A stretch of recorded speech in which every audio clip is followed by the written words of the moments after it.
And we're recording. How you getting on, Nicole? Hi, I'm super well. How are you? Well, glad to have you. So recently you've been involved with a fairly big game. You might have heard of it, Resident Evil Village. It does sound familiar, Hmm. slightly. And not your first appearance in Resident Evil anyway. So Oh, not too yep. bad. I mean, definitely a dream come true. It was amazing, kind of getting to come back, in any capacity. So I was pretty honored. Yeah. It's kind of interesting. Like you didn't play the same character. Well, obviously, like if you played the game, it's not the same character, but that you were still in like these two different Not only did I storylines. game and realize it wasn't the same character, but I actually read the script and performed different characters. So I realized before I played the game that it was a different character. Yeah. Well, what was the process like in making that game? I mean, pretty I would say pretty typical of like a nice, awesome like motion capture, project. There was audition processes. I got called in sort of like in the middle there because I was coming from Resident Evil 3, and they also brought back people from RE7 and a couple of my co-stars from RE3. So we had a lot of actors returning from other parts in the Resident Evil franchise, which is really fun and also really rewarding. And there was a couple new people that got to join us, like Maggie Robertson, Becca Pruitt, and so I mean the whole process was just a joy and so much fun because if you'll notice, Village has a really large cast. There are a lot of characters, a lot of people, a lot of sections. So our first initial table read was like very cool because we're just looking around this table and all of us only really know about our sections of the game. So you're just like you look at the people around the room and you just go, this game is big. Like there Yeah. are so many sections that I have no idea what's going to happen yet until we, get further into it. Yeah, it's a pretty big room because like you did have a big cast. Like, but my only complaint with your storyline and the Dimitrescu part of it is it was too short, which is a I mean, good complaint. I'm just going to say this is a common theme. I entered Resident Evil as Jill Valentine, number one comment, too short, need more content. I got to play Elena and Daniela, too short, we want more. I feel like that's just a good spot, you got to Yeah, just leave them wanting more, I suppose. and that's exactly it. You have it nailed.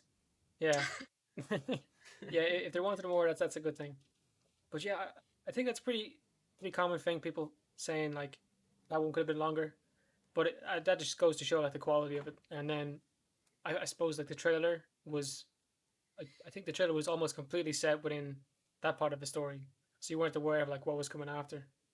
Yeah, all the village trailers. Well, I was really amazed because when the first demo dropped, obviously we still can't say anything till the game comes out, but my entire Elena character is in the demo. So I got to watch like all of my Elena stuff in that demo and I was like, "Oh, I mean, there I am and there I went." Like that's it. And so then it was really funny cuz obviously like people, some of them recognized me from having played Jill, and also Elena is pretty close to just my own voice, but like really scared all the time. Um, and so I had lots of people being like, "So Elena," and I was like, "I don't know what you're talking about. No. Until the game actually came. I reckon that must be hard, especially like with your close friends are like, "Oh, was that you? Come on, blink twice if it was you." You know? You're like, Yeah. uh, um, it definitely is difficult. The thing that makes it easier is like when Lady D blew up for the first time. I mean, this was Maggie's first like huge breakout role, and so I was like collecting all of this like Lady D fan art and all the memes, and I kept texting them to her because we can at least celebrate amongst each other, which like at least you have someone to talk to and be like excited about. Because I mean, the fans get so excited at every little detail, every little thing. And what a lot of them don't realize is like, so do we. Like, we're also so excited to see something come out and, try to be chill about it. It's like, yeah, I know. But then you like see it and you're like, you think so cool. It's exciting. Video games are fun and it's really crazy what the game developers do and what your like small role in it, your motion capture process and acting, like what it becomes, what it gets transformed into is just mind blowing. absolutely, and with the likes of Lady D, there's no method acting in playing a 9 foot tall lady with. It's almost like what's that movie with your man Scissorhands? Like she has like these giant claws, like Yeah. yeah. There's no method acting there, or with the likes of Mother Miranda being some kind of mold-based giant demon thingy. I don't know. Just Tuesday. Yeah, yeah. So what was it like for you playing like a bug lady? I mean, dream come true. Method acting?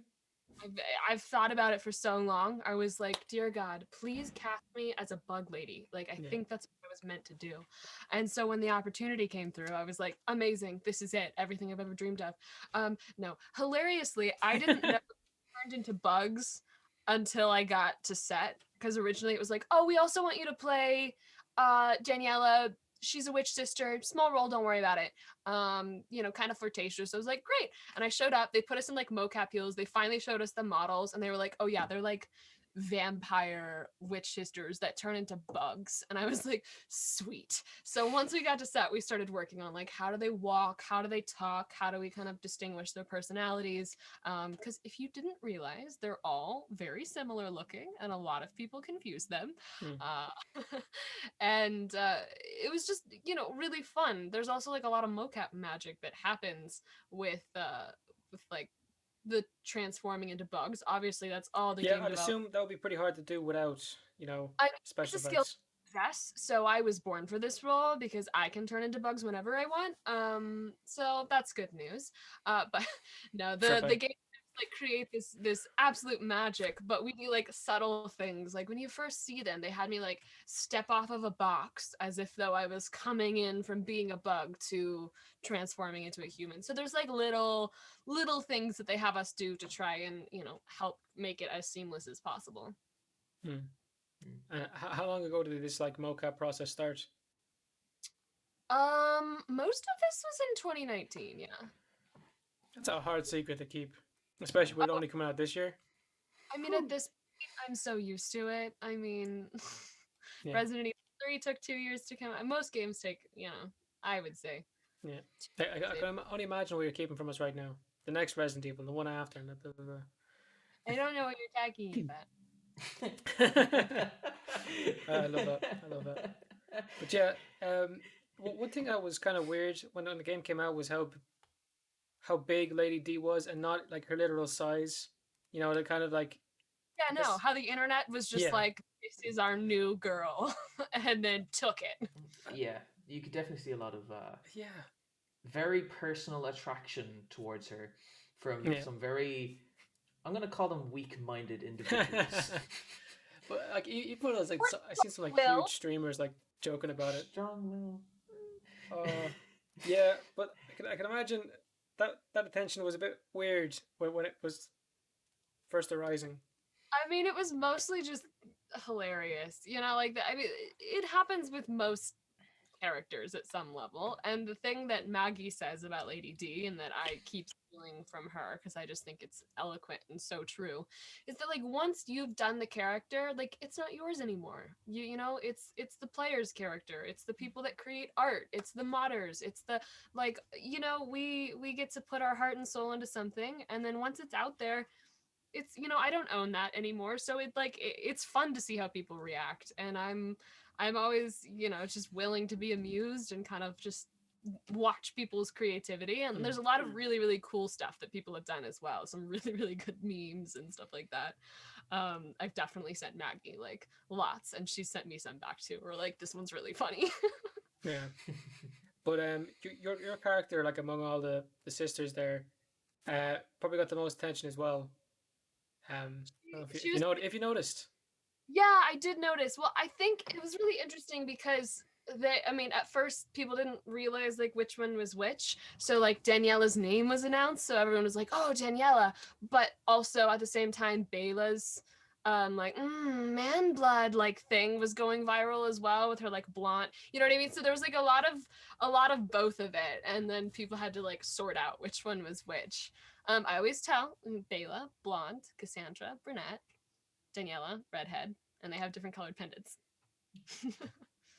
You'll There you find go. me in the library. That's how you know. And yeah, but there you go. Yeah, I don't know. Like, even the way like the characters end up being like kind of flirtatious about killing you, I I don't know. I think they kind of copped on. Okay, we're getting this kind of attention. Just go the full mile. Well, and I will say, like, that was all done before Oh, they were getting that attention for sure. So they knew what they were doing already. Like, we achievement.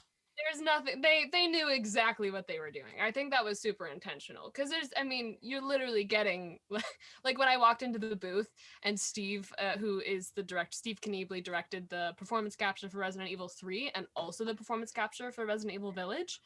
So he was like in the booth and he's seen me do like Jill Valentine, like Tough as Nails, like all of that. And then I'm just like walking in and here I am with these lines and it's just like, kiss me. It's just like all sorts of ridiculous like parody. And Yeah. so he's cracking up on the other side because it's such a contrast. So yeah, they knew exactly what they were doing and we were aware too. Like they are very clearly, very intentionally flirtatious and attractive ladies who want to murder you. There you go. And some people like that a bit too much, but we'll veer off that path. Um, the people who like made that game, and like well, I guess all of like the most recent Resident Evil games, they're onto something. They are seriously good story writers. The They teams behind that, like I can't really think of it like a story based game that kind of gets on the same level. Yeah, I mean in the least punny way possible, it really does take a village and there's just so many people. You know what? You can head rub it, but it was great. It was great. Go with me Nicole, there. this was It was great. good. It was good. Thank you. Thank you No, so much. yeah, Um yeah, no, but there's so many talented people that make these things happen and I always say like it's I mean it's one of those things where like anytime you're working on essentially a piece of art, you know, at such a massive scale with so many departments, like there are so many people that are really invested in what they're doing and really love what they're doing and are really passionate about these games and these stories. So you know when we're on a set for a Resident Evil game, like everyone wants to be there. It's full of fans, new and old, that you know have passion for what they're doing and I think that just really shows, especially as technology continues to develop, as these games continue to become more cinematic, more immersive, more XYZ, fill in the blank, you know, it's really just fun to see and there's even more engagement with the community and the people that play them, you know, the barriers between like we are a game company and like here are our players and we have an open dialogue and communication even like now, you know what I mean, is it's starting to merge more and I think that's really cool because it just gets so many people involved in the process because so many people care and like want to care and it's the fans that allow these games to continue to be made. So yeah. And in fairness, you kind of want to listen to him. So there you go. oh, absolutely. Maybe not too much on the Lady D side. Maybe don't listen too much. Yeah. There's boundaries to everything. Look, we you know you can't please everyone. Yeah. But going back to Jill Valentine, when you picked up that character, what was that like? Because again, like you're saying, like huge contrast, tough as fucking nails. Right. Yeah, it was. I mean, just very cool. I don't think when I first booked it, I or even was auditioning for it, I knew like this is a big character. This is something that a lot of people will care about.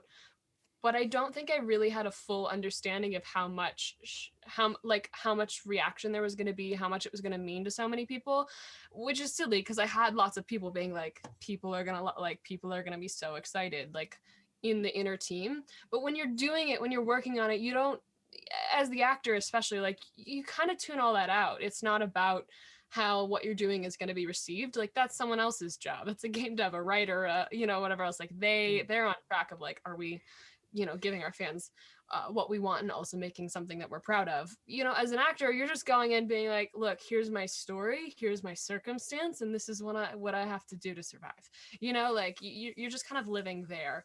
And so I think really a lot of the fan reception and just realizing like how much fan reception there was going to be absolutely came after when the trailers started to drop. And admittedly, that's the hardest time, by the way. When you first get something, like it's really exciting, but no one at that point knows that it's going to happen, so it's totally fine.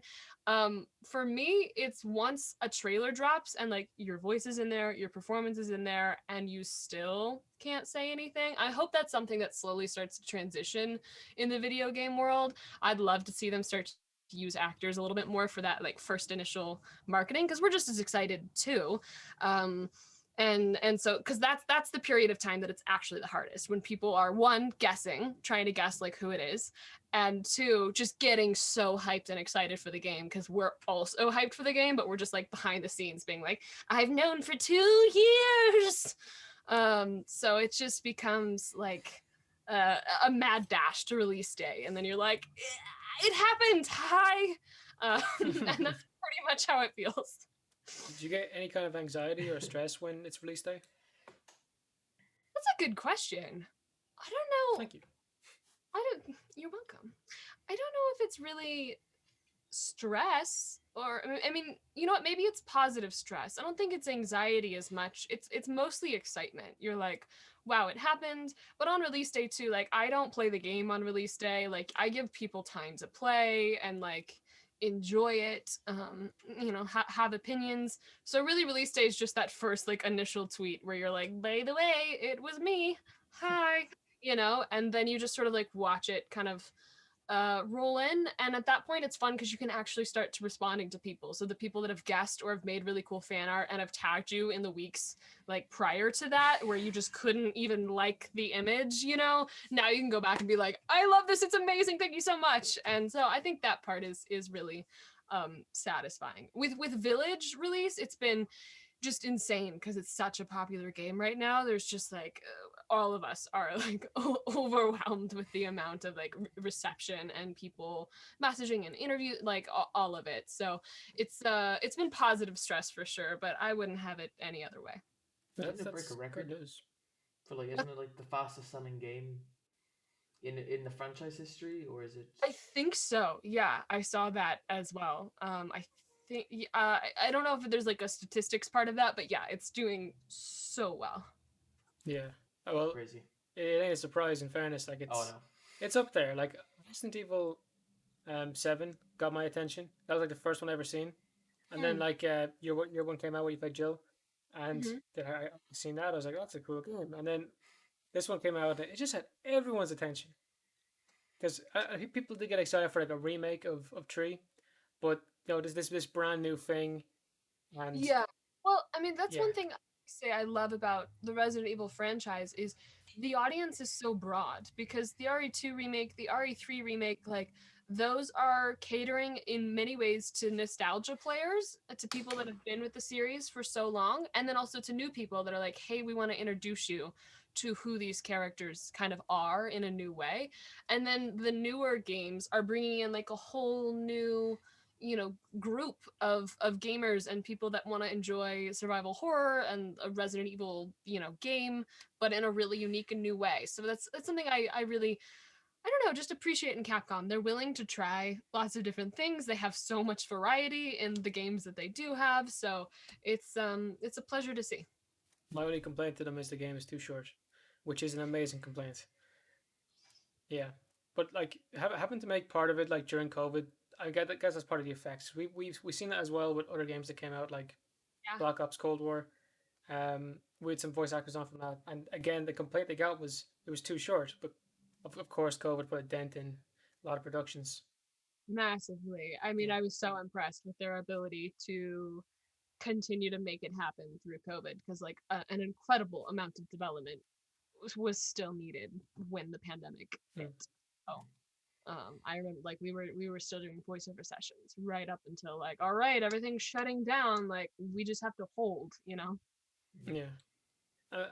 How was COVID for you in terms of work? Like, were you kind of just stuck as an actor? You kind of I mean, um, somewhere in the middle. So for like a minute there, when everyone was like really uncertain, yeah, it was super quiet, and in many ways, like I got to turn to just connecting with people online, and I started streaming, which originally I didn't think I would ever like do, but then really found a love of kind of just connecting with people and playing the games that I've been in and bringing on other actors. And I just realized like it was just a time in the world where people were looking for a way to connect digitally, and I needed that as well. And so I've just continued to do it because it's been so rewarding and so satisfying, especially like I'm such a storyteller and such an artist and such a like I'm such an actor, really. Um and so yeah, I don't know.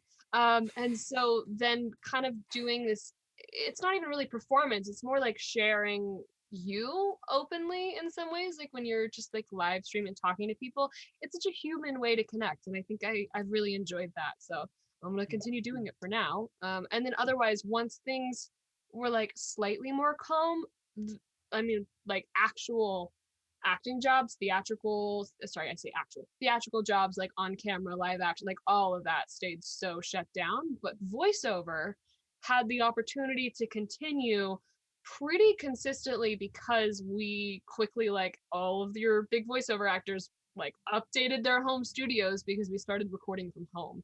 So I was able to do a couple things here and there from home, which is really great because that means there'll be some more stuff coming out. Do you think that's going to lead to more voice actors just working from home? I mean, Because if you don't really need to go in anymore, like you don't. I think there's a benefit to going in. I think there's a benefit to, you know, in-person communication, but I think it can be done all from home. It's a little bit harder on the engineers who have to work to like match everyone's setups. But I had like one studio literally send a mobile rig where they sent a mic, like everything that they wanted it recorded on to my house, and then we recorded like that. So I mean, people just get creative, you know, and they continue to make really cool things. So I don't know if it'll be a permanent thing, but it definitely has opened up that door. I've had many friends like move out of Los Angeles because they don't need to physically be there. They're able to do taped auditions and send in voiceovers and then fly in if you book a job, which is great, or get flown to another country or something like that to film. And I think that's really special because it also, I mean, it just opens it up. If you can be anywhere, you know, as a content creator, as an artist, as a performer, like it just opens up, you know, your ability in some way to be really flexible with where you are and what you do. Yeah, yeah. you said to us that you're in Los Angeles at the moment. Do you plan to stay there for long Yeah, term? Yeah. I love Los Angeles. I have a family here, and you know, for the time being, I also love to travel. So, you know, like I stay in LA and then travel about and around. I imagine it's a good place to be as an actor. It is. Oh, it for sure is. I mean, there's just so many other actors and like communities and artists and lots of people that like know sort of what's happening. And it's also just it's a very cool city. Um, but there are lots of very cool cities. I think it's just kind of been my home base. Yeah. No, the United States is crazy. You got something for everyone in there. Yeah. Yeah. With regards to you were saying like you sometimes ooh, sometimes you stream and then you like play the games that you've been in. What's the reactions that have been? I mean, overwhelmingly positive. Originally, I just was like, so RE3 came out like almost in tandem with everything shutting down and like lockdowns starting to happen. And so I remember like the game came out and I was like, yay, the game's out. I'm stuck at home. Hey, family, a game I was in came out. It's kind of cool. You know, like just very stuck at home. We're buying And toilet paper. Yeah. we're on the last roll. Oh, well, I was like, I'm gonna play the game anyway. I want to play the game. There's not, you know, not too often you get to say like, oh, I can play a game as myself, like actually the player character. That's very, very cool. So I was like, well, I want to play it. And I was like, well, if I'm gonna play it, like I might as well stream it. Like I might as well do it somewhere where other people can watch. Like maybe someone will be interested. Turns out more than just someone was interested. Lots of people showed up and were excited to kind of hear, you know, behind the scenes commentary. And I was like, well, I'll bring on my other actor friends. Like we're all just stuck at home. They might as well come on and hang with me. So then I got to connect with friends, and it just was really such a lovely way to kind of experience it together. And I don't know, I love that. So I've just continued to do it because it's been so fun. And so now with Village, I'm streaming Village as well, and I'm bringing on all of my fellow actors, as many as I can possibly fit. That's good fun. That's good fun. Yeah, it, it's a cool thing and it's pretty rare. Like there's it's not very often you get to see like an actor play the game they're in because like we know from talking to some people like some actors kind of just do the gig, don't know anything about it and move on. Yeah. It's unfortunate, but when like you have the likes of like yourself doing the complete opposite, it's always nice to see. Yeah. I mean, I think there was also obviously like I also I care. I really enjoy it. I enjoy what I do. I feel that way for most, gigs that I work on. Like I'm excited about it and I'm happy to promote it and I've connected with amazing people through that experience. So I value that a lot. And then with Resident Evil specifically, like there's also just such an amazing community around it. So it's like why how could you deny connecting with I just love people. That's it. I just really like humans. They're amazing. So spending time with them is a great learning experience, honestly.